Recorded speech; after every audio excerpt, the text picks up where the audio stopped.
नमस्कार, मैं हूं आशीष चित्रांशी और आप देख रहे हैं the news launcher. Mid day मुद्दा विद अशोक वानखेड़े। और आज मिड डे मुद्दा में 24 घंटे बाद आजाद भारत में शुरू होने वाले सबसे बड़े संभावित आंदोलन की चर्चा हम करेंगे। संभावित आंदोलन इसलिए क्योंकि अभी जो प्रारूप आया है, जो ब्लैक एंड व्हाइट में कागज पर प्लानिंग की गई है आंदोलन की, वो आजाद भारत के सबसे बड़े आंदोलन का शक्ल अख्तियार कर सकती। लेकिन करेगी या नहीं करेगी, ये तो धरातल पर उतरने के बाद पता चलेगा। शुरुआत कोई वक्त नहीं है, पंचवर्षीय योजना टाइप नहीं है, मात्र 24 घंटे बाद राहुल गांधी की टीम, इस लेवल पर पहली बार हमने प्लानिंग भी देखी है, एक साथ देश भर के करीब करीब सभी राज्यों के 28 शहरों में कैमरे पर आएगी वो टीम राहुल की।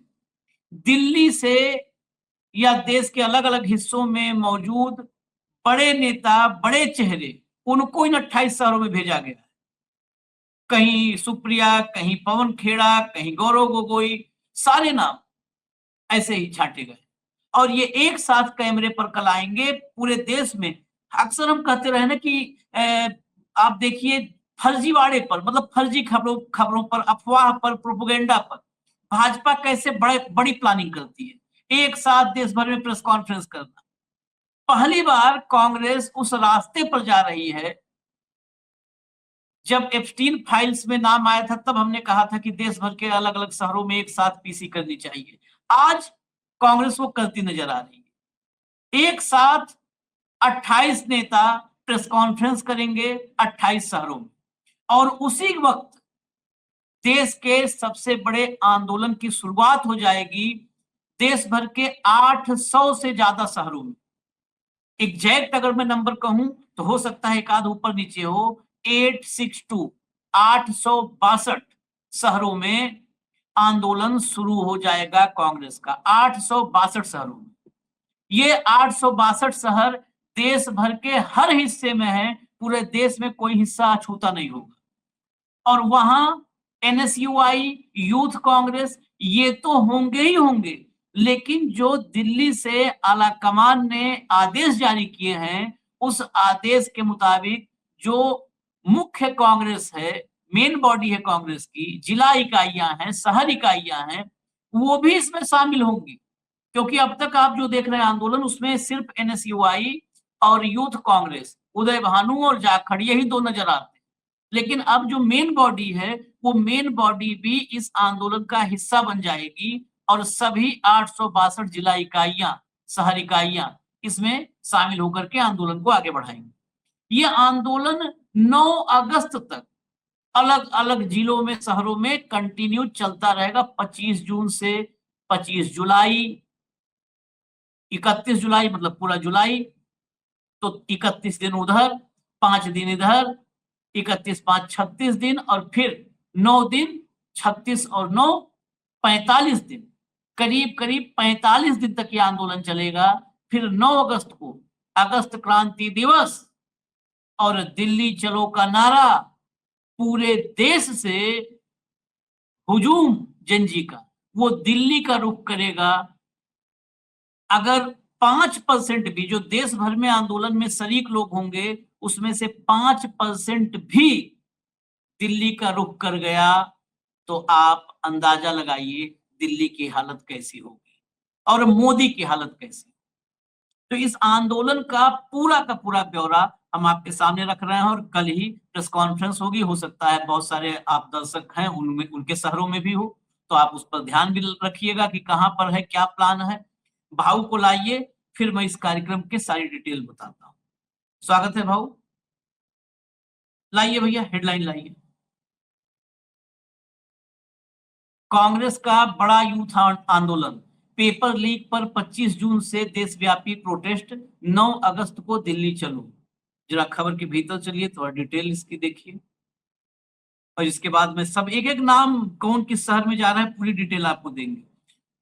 पेपर लीक घोटालों से परेशान छात्रों और युवाओं के मुद्दे पर कांग्रेस अब बड़ा आंदोलन छेड़ने जा रही है। युवाओं को जोड़ने की मुहिम के तहत यूथ कांग्रेस और पार्टी का छात्र विंग एनएसयूआई साझा रूप से 25 जून से देशव्यापी प्रोटेस्ट करने वाले हैं। 9 अगस्त तक यह चलेगा, जब दिल्ली चलो के नारे के साथ देश की राजधानी में जुटेंगे। पेपर लीक के विरोध में शिक्षा मंत्री धर्मेंद्र प्रधान के इस्तीफे और परीक्षा व रोजगार की मांग को मुद्दा बनाया गया है। युवाओं के आंदोलन के तहत ही कुछ दिन पहले ही राहुल गांधी ने राजस्थान के कोटा में छात्रों की गूंज नाम से अभियान शुरू किया था। इस बीच युवाओं को जोड़ने के लिए नीट पेपर लीक को लेकर ऑनलाइन पिटीशन अभियान भी शुरू किया जा चुका है। ऑनलाइन पिटीशन में बड़ी संख्या में दस्तखत भी हो चुके हैं। आगे चलिए। कांग्रेस महासचिव केसी वेणुगोपाल ने कहा है कि भारत का युवा वर्ग आज गंभीर संकट का सामना कर रहा है। बेरोजगारी और लगातार हो रहे पेपर लीक घोटाले युवाओं का उज्जवल भविष्य छीन रहे हैं। उन्होंने पार्टी के नेताओं, कार्यकर्ताओं और समर्थकों को संबोधित करते हुए कहा कि कोटा में छात्रों की गूंज रैली में राहुल गांधी ने कहा था कि युवाओं को दमनकारी परीक्षा प्रणाली से मुक्त करने की जरूरत है। आज यह हमारा कर्तव्य है कि हम उनके साथ खड़े हों। वेणुगोपाल ने सभी, अब यहाँ से महत्वपूर्ण है, उसके ऊपर तो सब भाषणबाजी है। वेणुगोपाल ने सभी जिला और शहर इकाइयों को निर्देश दिए हैं कि वे यूथ कांग्रेस और एनएसयूआई के साथ मिलकर छात्रों, अभिभावकों, शिक्षकों और मीडिया को इस अभियान में शामिल करें। यानी मेन बॉडी भी इस आंदोलन में, मेन बॉडी लीड नहीं करेगी, लीड करेगी यूथ कांग्रेस और एनएसयूआई। जो मेन बॉडी है वो इसमें पीछे से धक्का मारने का काम करेगी, सपोर्ट में, लॉजिस्टिक सपोर्ट में रहेगी मेन बॉडी। आंदोलन की 3 बड़ी मांगे, चलाइए। आंदोलन की 3 बड़ी मांगे क्या क्या है? कांग्रेस और उसके छात्र युवा संगठन सरकार से 3 बड़े मुद्दों पर कार्रवाई की मांग कर रहे हैं। पहला पॉइंट होगा परीक्षा प्रणाली का पुनर्मूल्यांकन और पूरी तरह सुधार करना। पूरा का पूरा एग्जामिनेशन सिस्टम ही इसको चेंज किया जाए। शिक्षा मंत्री का इस्तीफा और पेपर लीक माफिया से उनके संबंधों की जांच करना। सिर्फ इस्तीफा नहीं, पेपर लीक माफिया से क्या संबंध है, बहुत सारा अमेरिका और क्या क्या चर्चा आई थी, सब जांच। तीसरा, हर साल परीक्षा और भर्ती का कैलेंडर बनाकर लागू करना। ये तीसरा दरअसल अगर दूरगामी आप देखें तो तीसरा सबसे महत्वपूर्ण है। इसका दूर तक असर होगा अगर परीक्षा और भर्ती का कैलेंडर बन जाए। तो यहाँ छुट्टियों का कैलेंडर है, परीक्षा का और कोई कैलेंडर नहीं है इस देश में, बस छुट्टियों का कैलेंडर है। कांग्रेस ने छात्रों की गूंज अभियान के तहत पहले ही 3 बड़े शहरों में कार्यक्रम की घोषणा कर दी है। कोटा का एक्सटेंशन है, ये कोटा में 1 हो चुका है, 3 और होना है। ये 10 जुलाई को इलाहाबाद में होगा, 11 जुलाई को पटना में होगा और 14 जुलाई को दिल्ली में होगा। कोटा के बाद एक अंतराल था, लेकिन 10, 11, 14 ये कंटिन्यूटी में है। मोमेंटम जब ये बनेगा 25 से, यानी कल से मोमेंटम, तो इस बीच में 10, 11, 14 ये राहुल गांधी के मेगा इवेंट, बड़े कार्यक्रम होंगे। अब इससे और आगे चलिए, यहीं पर नहीं, अभी मामला जरा राहुल गांधी को सुन लीजिए। एक क्लिप हम सुना रहे हैं केवल, यही क्लिप बेसिकली इस आंदोलन का जो कोर है वो यही क्लिप है, चला दीजिए। ये है हिंदुस्तान का एजुकेशन सिस्टम, इसको देखिए अच्छी तरह। India's education system is a extortion machine. ये आपसे पैसे लेने का सिस्टम है, ये सिर्फ शिक्षा देने का सिस्टम नहीं है। ये एग्जाम के बेसिस पर आपसे लाखों करोड़ रुपए छीनने का सिस्टम है। यहाँ पे सारे के सारे लोग इस सिस्टम से निकले हैं। Public schools, public sector education Hindustan में ना के बराबर है, खत्म कर दिया गया है। आप प्राइवेट स्कूल में गए, आपको प्राइवेट स्कूल ने कहा हम ठीक से अपना काम नहीं कर सकते हैं, आपको ट्यूशन की जरूरत होगी। प्राइवेट स्कूल में आपने पैसा दिया, ट्यूशन में आपने पैसा दिया, और फिर आप आते हैं सबसे बड़ी दीवार के सामने। 5 एग्जाम, लाखों करोड़ रुपए आपके जेब से खींचा जाता है, आपके परिवारों के जेब से खींचा जाता है। अब जरा आप सुनिए इसका कोर क्या है। प्रोग्राम का थोड़ा डिटेल हम आपको दिखा देते हैं ट्वीट के साथ, जो कांग्रेस फर्स्ट हैंड इंफॉर्मेशन जो है कांग्रेस से, वो लाइए जरा स्क्रीन पर। ये देखिए कांग्रेस की तरफ से जो ऑफिशियली अनाउंसमेंट हुआ है, the IYC and NSUI will be conducting a campaign from 25th June to 9th August 2026, culminating in Delhi Chalo mobilization on 9th August 2026. These campaigns will put forward 3 demands. आपको तीनों demand मैंने हिंदी में बता दिया है। की जो है रिपेयर करना और रीअसेसमेंट करना एग्जामिनेशन सिस्टम का, धर्मेंद्र प्रधान का इस्तीफा और उनके माफियाओं से, पेपर लीक माफिया से संबंध, और एनुअल एग्जाम कैलेंडर और रिक्रूटमेंट कैलेंडर, भर्ती कैलेंडर। ये ऑल इंडिया कांग्रेस कमेटी की तरफ से चिट्ठी दिखा दीजिए, जो चिट्ठी ऑफिशियली जारी की गई है, और ये चिट्ठी सभी शहर और जिला इकाइयों को भेज दी गई है। सब जगह ये जो है all general secretaries in-charge, PCC president, AICC secretary, joint secretaries और सभी फ्रंटल संगठनों को, सेल्स को, डिपार्टमेंट को, सबको ये चिट्ठी जा चुकी है, भेजी जा चुकी है। अगले ट्वीट पर आइए। अगला ट्वीट जो 28, जो कल आप देखेंगे, 28 शहरों में press conference. The AICC has appointed the following leaders to address छात्रों की गूंज press conference across the country on 25 June 2026। छात्रों की गूंज नाम से पूरे देश में एक साथ ये प्रेस कॉन्फ्रेंस होगी, और इस प्रेस कॉन्फ्रेंस में लाइए लिस्ट सामने। इस प्रेस कॉन्फ्रेंस में कौन कहाँ रहेगा ये जरूर हम बताएंगे एक एक नाम के साथ। आप भी नजर रखिएगा दो तरह से, एक तो इंफॉर्मेशन की को समझने के लिए, दूसरा ये इसमें से कोई स्लीपर सेल निकलेगा तो भी मैं दर्शकों से चाहता हूं कि वहां अपने अपने शहर से इंफॉर्मेशन दें कि वहां पर जा करके प्रेस कॉन्फ्रेंस में क्या कर रहे हैं ये लोग, इन पर नजर भी रखना जरूरी है। देखिए, अहमदाबाद में जाएंगे सतेज पाटिल, बेंगलुरु में होंगी वर्षा गायकवाड़, भोपाल में इमरान मसूद, भुवनेश्वर में पवन खेड़ा, इनकी ड्यूटी, खेड़ा की ड्यूटी भुवनेश्वर उड़ीसा में है, बिलासपुर में जयवर्धन सिंह की ड्यूटी है, चंडीगढ़ में राजीव शुक्ला की ड्यूटी है। अब एक तो हमको यहीं पे समझ में आ गया, चंडीगढ़ के इर्द गिर्द ही राजीव शुक्ला, बाकी सबको तो दूर दूर भेजा गया। राजीव शुक्ला चंडीगढ़ से और शिमला इसके पीछे में जो है विचरण करेंगे, इसके अलावा कहीं जा ही नहीं सकते वो। चेन्नई में प्रियांक खड़गे होंगे, देहरादून में रंजीत रंजन, दिल्ली में गौरव गोगोई, गुवाहाटी में शिल्पी नेहा तिर्की। ये अभी झारखंड में राज्यसभा चुनाव में बड़ा नाम इनका हुआ है। राज्यसभा झारखंड में तो बहुत चर्चाएं हैं शिल्पी नेहा तिर्की की। अब क्यों चर्चा है मैं नहीं बताऊंगा, अब शिल्पी नेहा तिर्की और कांग्रेस जाने। ये गुवाहाटी में जाएंगी। ग्वालियर में पप्पू यादव होंगे, हैदराबाद में विक्रांत भूरिया, इंदौर में अभिषेक दत्त, जयपुर में अशोक तंवर, कोलकाता में सुप्रिया श्रीनेत को भेजा जा रहा है, कोटा में जिग्नेश मेवानी, नागपुर जीतू पटवारी, पटना में अनुपम, पुणे में कन्हैया कुमार, पूर्णिया नदीम जावेद, रांची इमरान प्रतापगढ़ी, रोहतक में कुलदीप इंदौरा, सीकर में श्रीनिवास बीबी, जो यूथ कांग्रेस में शुरुआत में जिन्होंने ऑक्सीजन डाली थी कोरोना के समय में, सीकर में इनकी ड्यूटी है।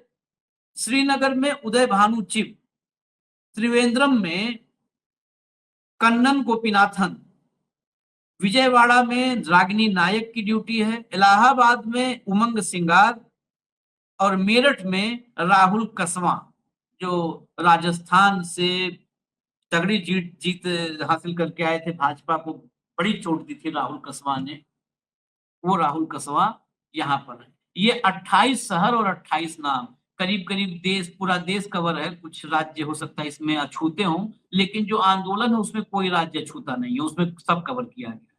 भाऊ, ये आंदोलन ऑन पेपर, मैं कागज पर बता रहा हूं, हकीकत में क्या होगा ये तो आगे चर्चा में।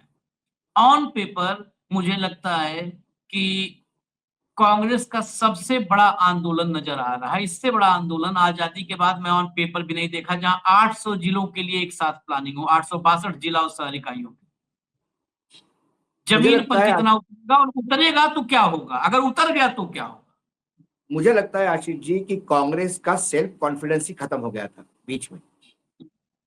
राहुल गांधी की भारत जोड़ो यात्रा ने एक बूस्टर डोज तो दिया, लेकिन फिर यही कहलाने लगे कि राहुल गांधी है तो भीड़ आती है। हम भी कहते थे कि राहुल गांधी है तो भीड़ आती है, अगर राहुल गांधी चले जाते हैं तो साफ हो जाता है।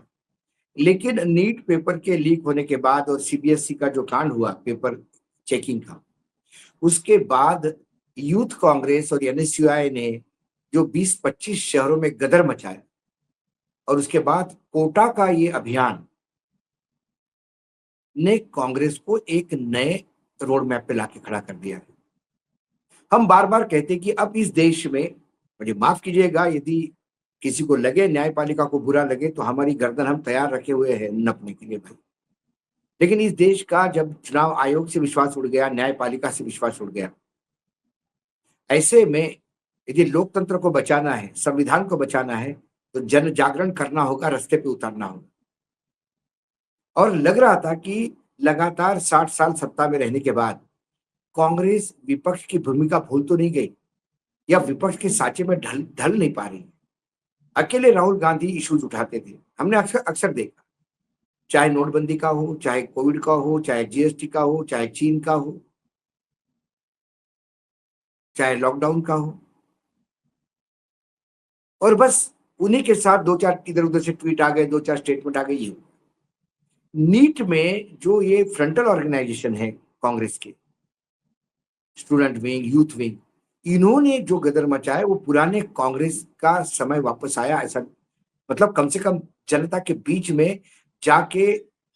नहीं तो हर राज्य में, डबल इंजन के राज्य में डबल इंजन का भ्रष्टाचार है, डबल बैरल का भ्रष्टाचार हो रहा है। लेकिन 40% जो है ये तो एक वो बीजेपी के साथ जुड़ गया है। कर्नाटक में 40% का कमीशन, अभी 40% का अयोध्या में बोला गया। महाराष्ट्र में ठेकेदार एसोसिएशन के अध्यक्ष ने गिनवाया 49%। महाराष्ट्र जरा विकसित राज्य है तो 9% एक्स्ट्रा कर दिया उन्होंने। जब इतना भ्रष्टाचार है तो कहां क्यों नहीं? आपको कहीं यूपी में थोड़ी चहल पहल दिखती है, आपको मध्य प्रदेश में चहल पहल दिखती है, बाकी जगह क्यों नहीं? तो बाकी राज्यों में या तो लोगों को लग रहा था कि लोग साथ नहीं देंगे, लेकिन जो यूथ कांग्रेस ने, और वो उन्होंने दक्षिण से लेकर उत्तर तक और पश्चिम से लेकर पूरब तक हर शहर में उन्होंने गदर मचाया, उससे कॉन्फिडेंस लेवल बढ़ गया। और अब विपक्ष को भी समझ में आ गया है, खासकर कांग्रेस पार्टी को कम से कम समझ में आ गया कि जनता के बीच में 24/7 रहना होगा। ये जनता में भ्रम और भय फैलाया हुआ है, उसके बादल छाटने होंगे। तो आपको नेतृत्व देना होगा कि डरो मत, हम हैं, भ्रम में मत रहो, सच्चाई ये है।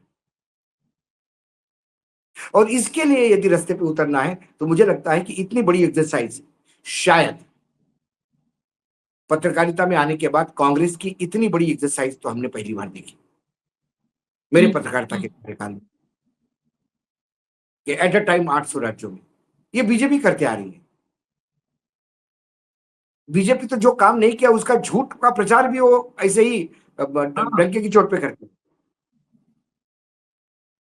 लेकिन इस बच्चों को लेकर, खासकर जैन जी को लेकर, और देखो जन जी ही दुखती रग है। एक जो नया सेफ्टी वॉल एक्सपेरिमेंट फेल होता हुआ नजर आ रहा है, और दूसरी तरफ लोग इकट्ठा हो रहे क्योंकि बातें हो रही। नीट हो गई, एयरफोर्स ने पेपर दिए, 2 लाख बच्चे फिर भी वंचित रहे एग्जाम देने से। और एग्जाम के एक दिन पहले तक बच्चों ने जान दी है भाई। इसका मतलब डिप्रेशन का लेवल क्या होगा? जो बच्चे डिप्रेशन में एग्जाम देने गए उसका क्या रिजल्ट नतीजा आएगा? नीट की जो री एग्जाम हुई वो क्या फॉर्मेलिटी थी? कितने बच्चे अपना बेस्ट परफॉर्मेंस दे पाए होंगे? और 60-70 साल की उम्र के लोग बच्चों का साइकिल नहीं सोच सकते, माफ कीजिएगा मुझे। अरे क्या होता है, एक बार दिया तो, ये चुनाव नहीं है, एक बार हार गए तो फिर से जीत लेंगे। ये नीट की एग्जाम है, उसके भविष्य के पहले पायदान पे वो पैर रख रहा था और आपने फिसलवा दिया उसको। वो जो डर पायदान चढ़ने का उसके मन में घुसा है वो उसको लाइफ लॉन्ग तकलीफ देगा, उसके पर्सनैलिटी पे इफेक्ट करता है। लेकिन 60 पार के लोगों को क्या सोच, क्या मायना है? अरे यार, जीवन में हमने भी कई बार हार देखी, ऐसा थोड़ी होता है एक बार नाउम्मीद हो जाए। बच्चों के लेवल पे जाके देखो ना, अपने खुद के पोतों को पूछो, ग्रैंड डॉटर को पूछो तो बता देंगे। तो ये जन जागरण, मैं कहता हूं चलो स्लीपर सेल भी इसमें घुसे होंगे तो आशीष बोलना तो पड़ेगा ही ना। वहां जाके ये तो नहीं कहेंगे कि सरकार ने अच्छा किया। मरे हालत में भी बोलना तो पड़ेगा, दिखाने के लिए तो बोलना पड़ेगा। ऑफ द रिकॉर्ड कुछ भी कहें, डीब्रीफिंग में कुछ भी कहें, और ये लोग पूरे तैयारी से जाएंगे, ये भी मैं बता रहा हूं, पूरे आंकड़ों के साथ, पूरी चीजों के साथ, ताकि जहां जहां डबल इंजन की सरकार है उनको जब ये जाएंगे मीडिया को एड्रेस करेंगे तो आप देख लीजिएगा, मीडिया तो गोदी है ना, वो उन्हें हर प्रयास कॉर्नर करने का प्रयास करेंगे। री एग्जाम हो रही, इसकी शर्म किसी को नहीं आ रही है। एयरफोर्स के प्लेन से पेपर गए, इसी का महिमा मंडन चल रहा है। द्रौपदी का चीरहरण हुआ, यही सबसे घिनौना काम था। भगवान श्री कृष्ण ने उसकी लाज बचाई, इसका ही महिमा मंडन करने में लोग लग गए। मेरा सोच है कि सबसे पहले नैतिकता तो उसी दिन नैतिकता की परीक्षा हो गई जब द्रौपदी का वो वस्त्रहरण शुरू हुआ भरे दरबार में, वही सब कुछ खत्म हो गया। भगवान श्री कृष्ण ने इज्जत बचाई, वो तो सेकेंडरी है, लेकिन हमारा मीडिया उसको महिमा मंडन करेगा और फिर दुर्योधन दुशासन को कुछ नहीं कहेगा। नहीं, अब इवेंटबाजी की आपने चर्चा कर दी है, हम हालांकि इस पूरे आंदोलन पे रहने वाले थे, लेकिन इवेंटबाजी की चर्चा कर दी, इस इवेंटबाजी की पोल भी खोल देते हैं। पेपर आप एयरफोर्स से भिजवा दो, नेवी से भिजवा दो, तोप पे लदवा भिजवा दो, जो परीक्षार्थी रास्ते में हैं वो नहीं पहुंचे, वो विजुअल्स देश ने देखा होगा, हम नहीं दिखा सकते, मतलब वो ऐसा है विजुअल, फूट फूट के रोना चीखना, विजुअल्स 1.5 मिनट के। इसी मध्य प्रदेश में एक बच्ची, उसके पिता 300 रुपए दिहाड़ी के मजदूर हैं, लेकिन सपना था कि बच्ची को पढ़ा देंगे, जिंदगी संवर जाएगी। वो स्कूटी से 70 किलोमीटर दूर से स्कूटी लोन पर लिया, वही बच्ची को पढ़वाने के लिए कि कोचिंग छोड़ देंगे, एग्जाम देने छोड़ देंगे। गरीब 300-400 की दिहाड़ी वाला, वो 1.5 मिनट से 1.25 मिनट लेट हुआ था स्कूटी से, और गेट पे जब उसको नहीं घुसने दिया है, वो विजुअल जरा देखें नरेंद्र मोदी, गेट पे सर मार के जो बेहोश हुआ है, और उसकी वो बेटी जैसे घर में, मतलब ऐसा हो जाता ना कि किसी के का एक मौत हो जाए, वो जो चीखी है अपने बाप के सीने पे सर रख करके और रोई है, वो विजुअल देख ले आदमी तो सदमे में चला जाए। ये इवेंट एयरफोर्स से तुम कागज भिजवा रहे हो, तुमने क्या व्यवस्था की? हमने चीन मॉडल की बात की थी एग्जाम की, दुनिया का सबसे बड़ा एग्जाम, कि वहां पर एक एक परीक्षार्थी को पहुंचाया जाता है। एक बेटी को मैंने देखा कॉलेज के बाहर, वो जैसे गई 2 मिनट या 1 मिनट लेट हुआ था, बंद हो गया, वो खड़े खड़े, गेट ऐसे पकड़ी थी, नहीं घुसने दिया, खड़े खड़े गिर गई बेहोश होकर के। लोग पानी लेके, वो पुलिस वाले जो वहां पे सिपाही, महिला सिपाही वगैरह लगी थी, वो बोतल लेके पानी छींटे मार रही, बेहोश हो गई। कौन ड्रामा किया? फिर और आगे बढ़ते हैं, 1 मिनट और लूंगा मैं। ड्रामा किया था, एयरपोर्ट पर रुका हूं, लौट करके नीट परीक्षा में रास्ते कोई बाधित नहीं होने चाहिए। रास्ते कितने कितने बजे मोदी जी आए एयरपोर्ट पे? 1:15 पर। रिपोर्टिंग टाइम क्या थी? 1:30 पर। नरेंद्र मोदी 1:15 पे पहुंचे। नरेंद्र मोदी के किसी रास्ते पर निकलने पर जो सैनिटाइजेशन होता है, रूट सैनिटाइजेशन, इस देश को ये व्यक्ति इतना मूर्ख मानता है जितना मूर्ख इस संसार में कोई नहीं माना होगा। प्रधानमंत्री के रूट का सैनिटाइजेशन 5 मिनट पहले होता है, देश के लोग नहीं जानते होंगे। 5 मिनट पहले रूट सैनिटाइज होता है, 2 घंटे पहले, 6 घंटे पहले तो पुलिस वाले खड़े हो जाते हैं वहां पे। 6 घंटे पहले ड्यूटी लगती है पुलिस वालों के खड़े होने पे। रूट सैनिटाइज होता है 4 घंटे पहले, और तुम 15 मिनट पहले आकर रोक, सब रास्ते खोल दो, जाए दो, हम बच्चों का इवेंट, मतलब मौत लाश पड़ी हो वहां पे इवेंट कर लोगे?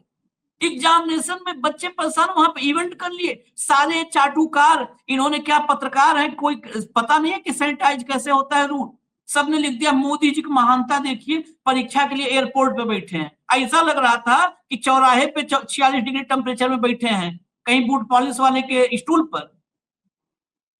एयरपोर्ट में लग्जरी लॉन्ज में प्रधानमंत्री बैठे होंगे। इवेंट देखिए इस देश में। मैं नहीं आना चाहता था इस आंदोलन से इधर, लेकिन ये इवेंटबाजी, क्योंकि उस दिन मैं था नहीं, जिस दिन ये हुआ मैं बाहर था नहीं, तो उस दिन हम इनके इवेंट का हम ये 45 मिनट बैठे थे, 1.5 घंटा इनके इस इवेंट के धज्जी उड़ाए होते। कितने पहले सैनिटाइज होता है रूट? 15 मिनट पहले आकर के नौटंकी कर रहे, ड्रामा कर रहे देश में। देश का आदमी गांव में बैठा हुआ, उसको पता ही नहीं है रूट क्या होता है, सैनिटाइजेशन क्या होता है। वाह मोदी जी वाह, मोदी जी तो एकदम देखो एयरपोर्ट पे एडमिशन कार्ड पे एक सेंटर, एडमिशन कार्ड पे एक सेंटर, और सेंटर पे गया, बोला तुम्हारा सेंटर रात को चेंज हो गया 150 किलोमीटर दूर। कहां जाएगा वो बच्चा 1 घंटे में? केवल एक आदमी केवल इवेंट करता है, सिर्फ इवेंट। इसको इवेंट से ही फुर्सत नहीं है। मतलब इवेंट भी क्या कहें उसको, सर्कस सर्कस। इधर से पीछे से एक डंडा निकाला, इधर से पीछे से एक फूल निकाला, इधर लोटे से पानी निकाला, वो चल रहा है जादू सर्कस। उसी में आदमी भ्रमित है, समझ में आदमी जादूगर भ्रमित करता है, इसे भ्रमित कर रखा है। सरकार के शो में एक वो घड़ा रखा रहता था, उसको वाटर ऑफ इंडिया बोलता था। वो हर एटम के बाद उसमें से पानी निकालता था, फिर उसमें पानी आ जाता था, फिर पानी निकालता था। तो हमारे प्रधानमंत्री के जो मटका है, वो जो 2014 से झूठ ऑफ इंडिया है। वो हर इवेंट के बाद झूठ परोसते फिर रखते हैं, उसमें से झूठ खत्म ही नहीं होता। कितने बच्चों की एग्जाम, 2 लाख बच्चे एग्जाम नहीं दे पाए, 2 लाख। वो रिस्पॉन्सिबिलिटी नहीं है, वो तो बच्चों की गलती है। उसमें हमें क्या, बच्चों की गलती, उनके माँ बाप की गलती। सुबह आजाद हुए देश मंगल पे यान भेजने की बात करता है, ये अपने आप को विश्वगुरु बोलता है। ये एग्जाम के लिए इसको आर्मी की और नेवी की और एयरफोर्स की जरूरत पड़ती है। इससे ज्यादा नाकारा प्रधानमंत्री मैंने नहीं देखा, और नाकारा सरकार। कोई इनका लॉ एंड ऑर्डर नहीं है, कोई पुलिस सिस्टम नहीं है, कोई लीकेज रोकने की इनकी औकात नहीं है। आर्मी नेवी का काम ये रह गया, एयरफोर्स का काम ये रह गया पेपर पहुंचाना।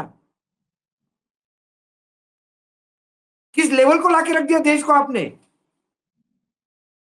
पेपर लीक माफिया इतना हावी हो गया कि उनके डर से मारे आपको आर्मी के पीछे छुपना पड़ रहा है। बड़ी बड़ी बातें करते हैं। शिक्षा मंत्री का काम डिफेंस मंत्री करे, और डिफेंस मंत्री नींबू मिर्ची। अच्छा हुआ वो पेपर के साथ नींबू मिर्ची बांध के नहीं दिया, लीक नहीं हो करके। मैं कोटा का कार्यक्रम पीछे छूट गया है, लेकिन फिर भी कल ये शुरू होने जा रहा है आंदोलन। तो कोटा की एक क्लिप में राहुल गांधी की और सुनवाऊंगा, ताकि इस देश की यूथ समझे। राहुल का इसलिए सुनवाने का खाली मकसद है कि कम से कम मैं उस दिन पूरा कार्यक्रम, कोटा का कार्यक्रम, हमें तो नीट का एग्जाम देना है, हम लोग तो कोई एग्जाम देने लायक नहीं है। जो कर रहे हैं वही कर ले अच्छे से, ईमानदारी से, वही बहुत है। लेकिन पूरा कार्यक्रम सुना। अरे यही रोज एग्जाम है आशीष, यही रोज एग्जाम है। देश के सामने सच्चाई रखना, ये रोज नीट की एग्जाम दे रहे हैं हम, इन झूठों के बीच में रहकर। कि राहुल का विजन क्या है, एग्जाम को लेकर के क्या समझ लेकर के ये व्यक्ति आया है कोटा में, क्यों खड़ा है छात्रों के बीच, क्या बोलता है, इसलिए सुना। सुनने के बाद नरेंद्र मोदी कभी ऐसा बोल देंगे कुछ ज्ञान की बातें, ये लफाजी छोड़ करके, नीरज चोपड़ा से दूर तक फेंकना छोड़ करके कुछ काम की बात, तो उस दिन हम बताएंगे काम की बात किया है। आज राहुल ने जो व्यवहारिक बातें की, इसीलिए इस आंदोलन की शुरुआत से पहले मैं आखिर में क्लिप सुना करके फिर फाइनल कमेंट लूंगा। सुनाइए भैया। कोई ऑथर बनना चाहती थी, कोई डांसर बनना चाहती थी, कोई एस्ट्रोनॉट बनना चाहती थी। फिर मैंने एक टेस्ट किया, मैंने उन्हीं लड़कियों से एक सवाल पूछा, आप में से कितनी लड़कियां पायलट बनना चाहती हैं? एक भी लड़की ने हां नहीं कहा। वहां पे चीफ मिनिस्टर का हेलीकॉप्टर था, मैंने हेलीकॉप्टर पायलट से कहा 5-6 लड़कियों को आप हेलीकॉप्टर में ले जाइए, जॉय राइड कराइए, कॉकपिट दिखाइए। फ्लाइट हुई, लड़कियां हेलीकॉप्टर पे गईं, जैसे ही वापस आई मैंने सवाल पूछा क्या करना चाहती हो? सारी की सारी लड़कियों ने कहा हम पायलट बनना चाहती हैं। मतलब हिंदुस्तान का एजुकेशन सिस्टम, सबसे पहली कमी इसकी कि हम जो हमारे बच्चों के सपने हैं उनको पूरा नहीं करते हैं, जो उनके ऑप्शंस हैं, जो वो ऑप्शंस चाहते हैं, उनकी हम रिस्पेक्ट नहीं करते। उसके बाद यात्रा के बाद मैंने एजुकेशन सिस्टम के बारे में और थोड़ा सोचना शुरू किया। सवाल उठे। दूसरा सवाल, पब्लिक सेक्टर एजुकेशन सिस्टम क्यों खत्म हुआ और प्राइवेट सेक्टर का जो एजुकेशन सिस्टम है ये इतना महंगा क्यों है। और फिर कुछ दिन पहले मैंने अखबार खोला और मुझे यह दिखाई दिया, sorry, young people are India's future. Every one of you is unique and talented. India succeeds if you succeed, and India has a duty to protect every single young Indian person, every single student. खैर, कुछ दिन पहले मैंने अखबार खोला और मुझे यह दिखा अखबार में, पता नहीं आपने ये चिट्ठी देखी है या नहीं देखी है। देखिए आपने ये चिट्ठी, ये आकांक्षा ने ये चिट्ठी अपने माता पिता को लिखी। आकांक्षा आज हमारे साथ नहीं है। आकांक्षा, मगर ये 15 सेकंड आप इस चिट्ठी को अच्छी तरह पढ़िए। एक क्लिप, बस एक क्लिप। ये आकांक्षा अब इस देश में कुल मिला के इसे 18-20 आकांक्षा हो चुके हैं। कुछ बच्चे हैं, कुछ बच्चियां हैं। एक क्लिप और है, वो चला दीजिए।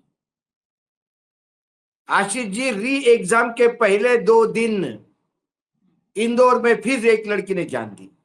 हाँ। नहीं उभर पाई हो, नहीं उस ट्रॉमा से निकल पाई हो। लेकिन जब दिल्ली बेदिल है, जब मानवीय पहलू समाप्त है, सिर्फ धंधा, बिजनेस, पैसा और सत्ता, ये 4 चीजों के इर्द गिर्द यदि दिल्ली घूमती है तो फिर लोगों को रास्ते पे उतरना होगा। दिल्ली को बताना होगा कि दिल से भी सोचिए, मानवीय पहलुओं को भी देखिए। 700 किसान मरने पे यदि कोई कहे मेरे लिए मरे क्या, उसी दिन समय तय, उसी दिन कैद हुआ था। 56 इंच का सीना है कि नहीं तो पता नहीं, हमें गिना तो है नहीं किसी ने, लेकिन अंदर दिल नहीं है ये मतलब 100% श्योर हो गया था। This is stressful, this is unfair, and this is brutal. The Indian education system is a rejection system. It is not a selection system. That is the fact that we are facing. Right? Do you agree with this? Yes, sir. Now, I don't mean to discourage you, because you should dream. And I'm pretty sure that you will succeed. Right? But what I want to tell this country is that you are facing extremely difficult odds. That is why we had the tragedy that we had. This is not the type of stress that we should be putting our children under. And that is really the main message I want to give in this meeting. First message, we are causing too much pain, too much stress, too much unhappiness to our future generation. Second message, we are only allowing them to do 5 things. We are not allowing her to become a dancer. We are not allowing him to become an astronaut. We are not allowing her to do something she's passionate about. Now the question arises, why is India only asking its children to do 5 things? And the answer to that question is money. The answer to that question is money. Because the system के पैसे सिर्फ इन 5 रास्तों से बनते हैं. यह मैं आपको नीट का उदाहरण देना चाहता हूं. देखिए इसको. आप ये नीट का एग्जाम ले रहे हो. थोड़ा इस साइड आ जाओ so crowd can see. This is the NEET exam and this figure is an insult to this country. वो फिगर जो है नीट एग्जाम से जितना भारत सरकार के पास पैसा आ रहा है, पूरे शिक्षा मंत्रालय का उतना बजट है, उससे कम या उतना बजट. वो आंकड़े बहुत चौंकाने वाले हैं. पूरे देश में परीक्षा प्रणाली से जितना इनकम आ रहा है, मतलब पूरा जो कोचिंग से लेकर के पूरा का पूरा परीक्षा प्रणाली, उसमें एक रोजगार के लिए जितना पैसा जनरेट हो रहा है छात्रों के जरिए, देश के टॉप 5 मंत्रालयों का टोटल बजट उतना है. ये है सच. धंधा. एजुकेशन को धंधा बना दिया. एजुकेशन को धंधा बना दिया. आज हम 60+ है आशीष, हमारी उम्र. 1963 के बॉर्न है हम किस्मत वाले थे कि हमें प्राइमरी स्कूल, सरकारी जिला परिषद प्राइमरी स्कूल में पढ़े, 1ली से 4थी तक. टाट पट्टी के स्कूल में पढ़े, स्लेट और चौक लेके पढ़े, मराठी मीडियम में पढ़े. उसके बाद स्कॉलरशिप पे हम सैनिक स्कूल गए 5वीं से 12वीं तक. टोटल स्कॉलरशिप में पढ़े. उन सैनिक स्कूलों में किसानों के बेटे थे हमारे साथ. कोई टीचर का बेटा, कोई किसान का बेटा. करोड़पति के बच्चे नहीं थे. आज स्कूल मरणासन्न स्थिति में है. जिला परिषद के, जिस महाराष्ट्र से मैं आता हूं, वहां पे पीपीपी मोड पे स्कूल देना शुरू कर दिया गवर्नमेंट ने. सैनिक स्कूल अडानी को देना शुरू कर दिया.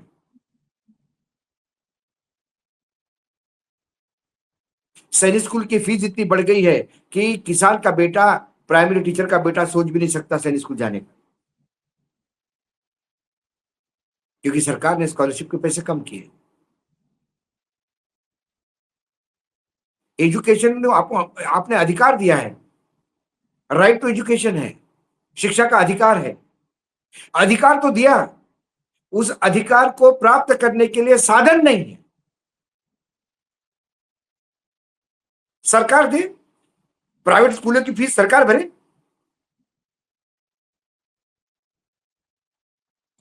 कहां से देंगे बच्चों की फीस? नीट के पेपर की फीस कहां से देंगे?